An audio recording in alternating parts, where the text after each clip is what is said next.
আসসালামু আলাইকুম রহমতুল্লাহি ওবরকাতুহু। সম্মানিত দর্শক, রাজনীতির একটা মৌলিক বিষয় নিয়ে আলোচনা করব এবং এই বিষয়ে রাজনীতির যে দার্শনিকতা রয়েছে সেই বিষয়টি আপনাদের কাছে বলব।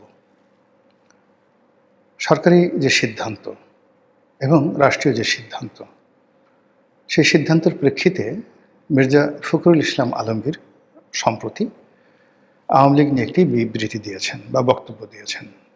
মোদ্দা কথা হলো, আওয়ামী লীগকে যেভাবে ডক্টর মোহাম্মদ ইউনূসের সরকার নিষিদ্ধ করে গেছেন ওটি বহাল থাকবে এবং তিনি যেটি বলার চেষ্টা করছেন যে আওয়ামী লীগকে ছাড়া এই বাংলাদেশে এখন যারা রাজনীতি করছেন তারা তো করেই চলেছেন, অসুবিধা কী?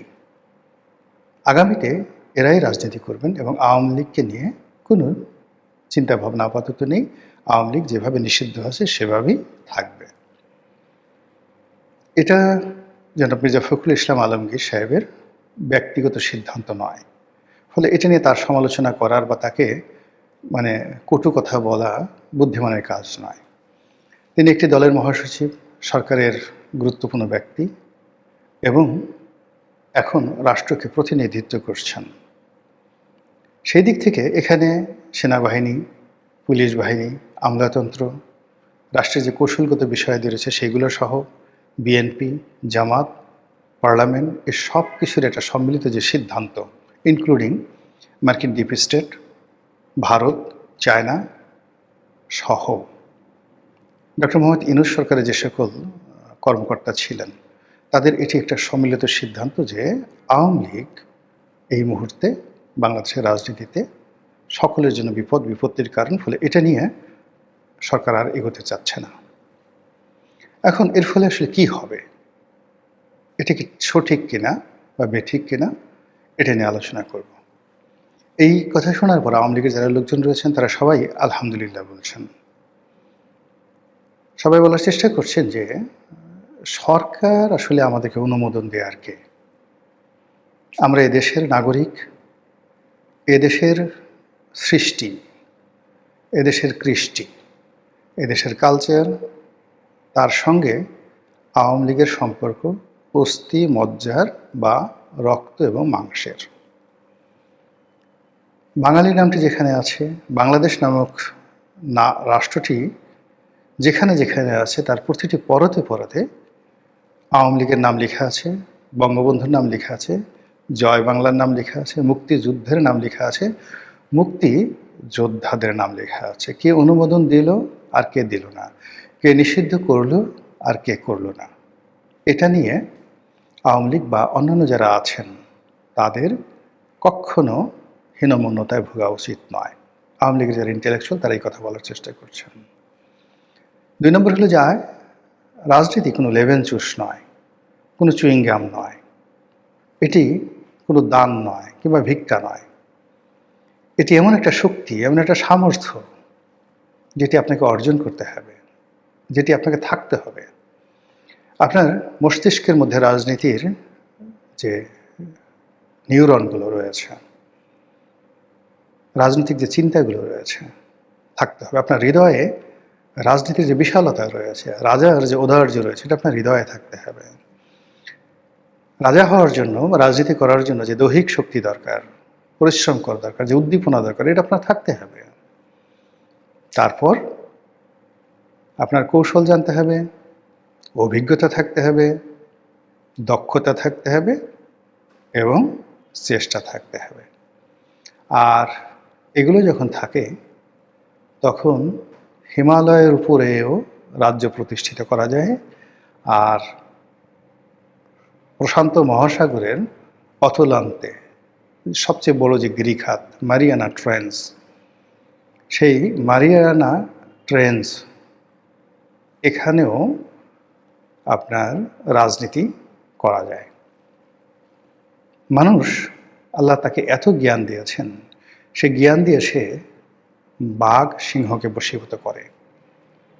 তার কথা মতো নীল তিমি ছুটাছুটি করে, তার কথা মতো ডলফিনগুলো চলাফেরা করে, মানুষকে পিঠে চড়িয়ে ডলফিন সমুদ্রে বিচরণ করে, তার কথা মতো সমুদ্রের স্রোত পাল্টে যায়, মানুষের জ্ঞানে আকাশ মেঘাচ্ছন্ন হয়ে যায়। মরুভূমি বনভূমিতে পরিণত হয়ে যায়, বনভূমি মরুভূমিতে পরিণত হয়ে যায়, এই মানুষের জ্ঞান। তো আওয়ামী লীগ, তার যদি জ্ঞান থাকে, গরিমা থাকে, রাজনৈতিক সামর্থ্য থাকে, কারোরই দয়া অনুকম্পা লাগবে না। বরং এক্ষেত্রে দয়া অনুকম্পা যদি পায় কেউ, সমঝোতার মাধ্যমে কেউ রাজনীতি করতে আসে, কারো দয়া করুণায় বা কারো দ্বারা সিলেক্টেড হয়ে নেগোসিয়েশনের মাধ্যমে যখনই কোনো রাষ্ট্র ক্ষমতায় কেউ বসে, তার জীবন শেষ হয়ে যায়, রাজনীতি শেষ হয়ে যায়, তার ভবিষ্যৎ শেষ হয়ে যায়। আওয়ামী লীগ সেই কাজটি করতে চাচ্ছে না। আওয়ামী লীগের অন্যায় হয়েছে, ভুল হয়েছে, গুনাহ হয়েছে, তারা বহুত পাপ করেছে।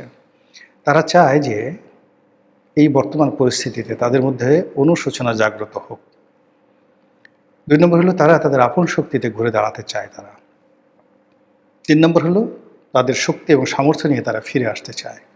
যদি পারবে ফিরে আসবে, নাহলে আসবে না। কিন্তু যখন আসবে, চারিদিকে আওয়াজ হবে আওয়ামী লীগ আসছে।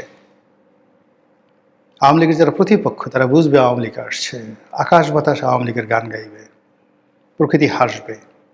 এইভাবে জাগরণ তৈরি করে, যেভাবে বঙ্গবন্ধু এসেছিল 1972 সালের মার্চ মাসের 10 তারিখে, যেভাবে 69-এর গণ অভ্যুত্থান বঙ্গবন্ধুকে জেলখানা থেকে বের করে নিয়ে এসেছিল, যেভাবে শেখ হাসিনা বাংলাদেশের জন্য এতটা অপরিহার্য হয়ে পড়েছিল যে 1981 সালে তিনি যখন দিল্লি থেকে এলেন, সারা বাংলাদেশ এসেছিল। আকাশ অঝরে বৃষ্টি বর্ষণ করে এই বাংলাদেশের সমস্ত রাগ, ক্রোধ, ক্ষোভ ঠান্ডা করে দিয়েছিল এবং এই ভূমির যত পাপ ছিল, পঙ্কিলতা ছিল, বিষাদ ছিল, সেগুলো সেদিন সেই যে শেখ হাসিনা এসেছিলেন সেই তারিখ, তার স্বদেশ প্রত্যাবর্তন দিবস, অঝরে এত বৃষ্টি ঢাকা শহরে হয়নি 1981 সনের সেই দিবসটিতে। তারপর শেখ হাসিনার টিকে গেছেন। আবার শেখ হাসিনার চলে যাওয়ার সময় এসেছে, তিনি চলে গেছেন। আবার যদি তার ফিরে আসার সময় হয়, প্রকৃতি জানান দেবে। এটি নিয়ে আওয়ামী লীগের কোনো মাথা ব্যথা নেই। আমার মাথা ব্যথা হলো আমরা যারা বাংলাদেশে আছি, আওয়ামী লীগবিহীন অবস্থায় আছি। আমি জানি, আপনারাও জানেন, যে সমাজে প্রতিযোগিতা নেই এবং যে সমাজে শক্ত প্রতিদ্বন্দ্বী নেই, সে সমাজ কোনো কিছু উৎপাদন করতে পারে না। সে সমাজে মেধার বিকাশ হয় না, মননশীলতার বিকাশ হয় না, এবং সে সমাজ ধীরে ধীরে যেটিকে বলে রুইন্ড।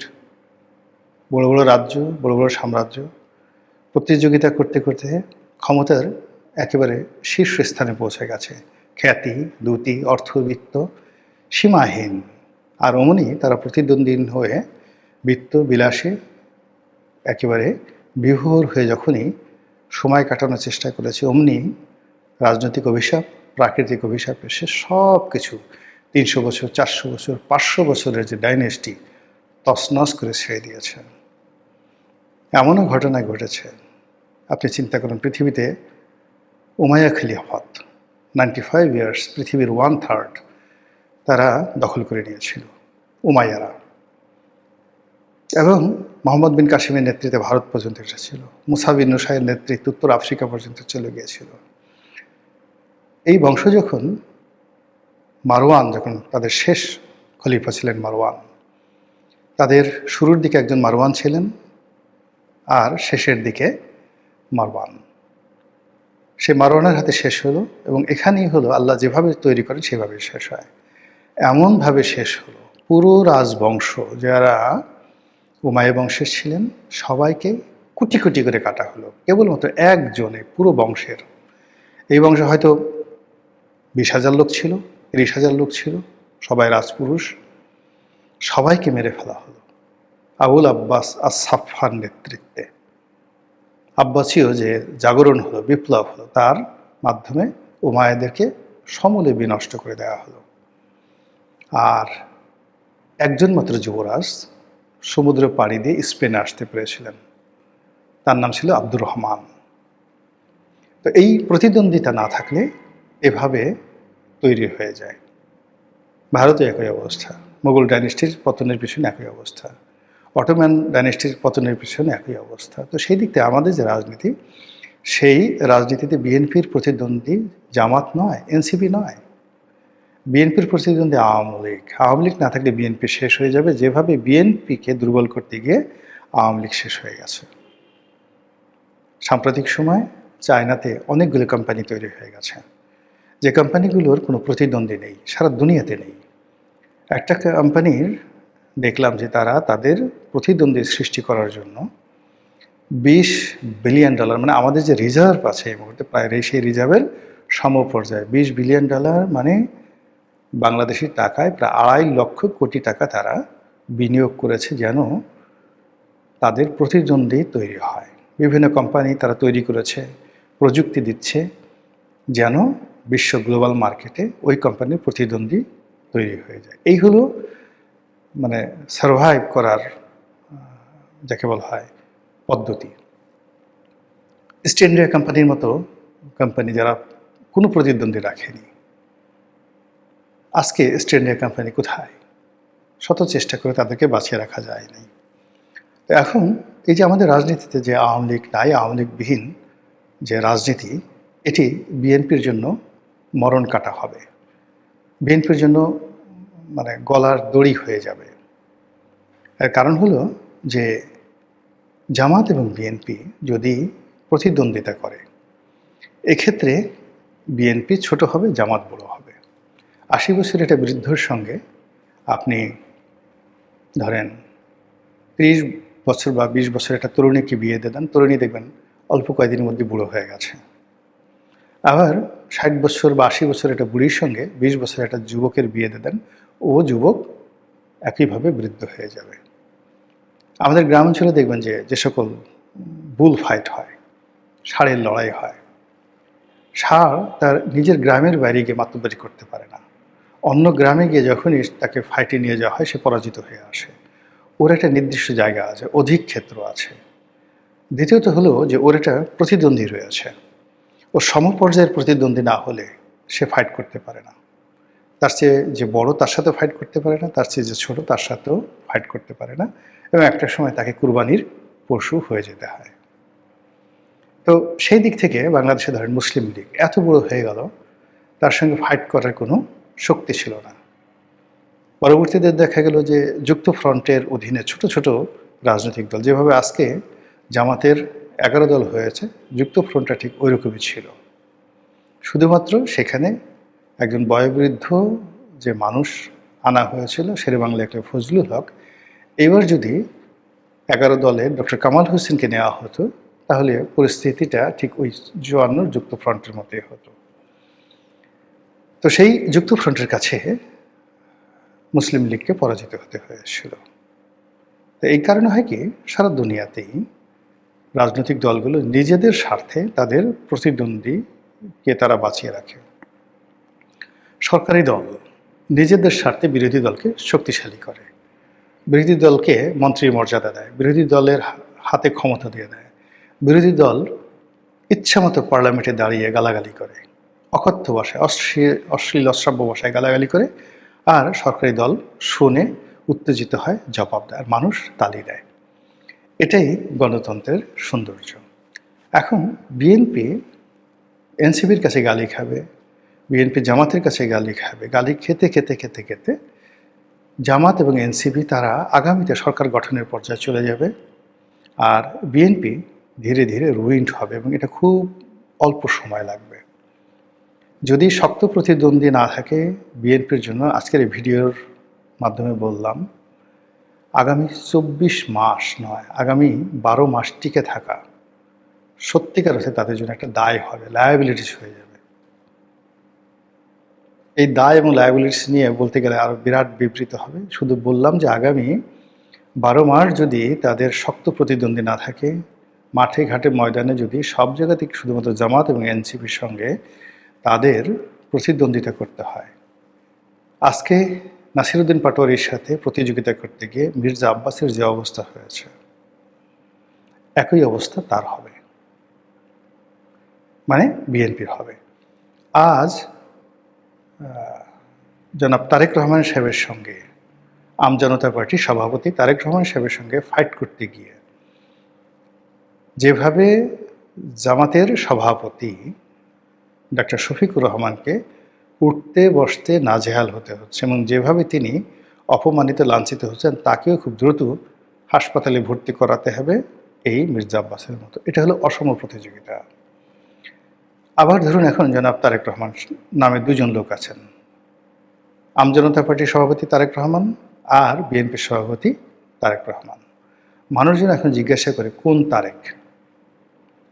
এটা বিএনপির জন্য কতটা কষ্টের, কতটা বেদনার আর কতটা সম্মানের, এটা তাদেরকে বুঝতে হবে। আজকে সালাউদ্দিন সাহেব, তাকে নিয়ে যেভাবে ট্রল হচ্ছে, এটা প্রতিদ্বন্দ্বী না থাকার কারণে। আর যদি প্রতিদ্বন্দ্বী থাকতো তাহলে বিএনপির মধ্যে সালাউদ্দিন সাহেবের মতো এরকম আরও 100 জন সালাউদ্দিন সাহেব তৈরি হয়ে যেতেন। প্রতিযোগিতা এমন একটা ব্যাপার, আপনি যখন আঘাতপ্রাপ্ত হবেন আপনার ভিতরকার সমস্ত যোগ্যতা এটা প্রকাশিত হয়ে যাবে, উদ্ভাসিত হয়ে যাবে। তো যেহেতু প্রতিযোগিতা নাই, ফলে যে যার জায়গাতে থেকে শুধু ততটুকু কাজ করবে যে কাজটি না করলে নয়, একান্ত নিজের জন্য সেই কাজগুলো করবে। এতে করে মেধার বিকাশ হবে না, এতে করে লড়াই করার, ফাইট করার যে শক্তি, হিম্মত, এটা কখনো তৈরি হবে না। মহান আল্লাহ আমাদের সবাইকে বুঝার তৌফিক এনায়েত করুন। আসসালামু আলাইকুম ওয়া রাহমাতুল্লাহি ওয়া বারাকাতুহু।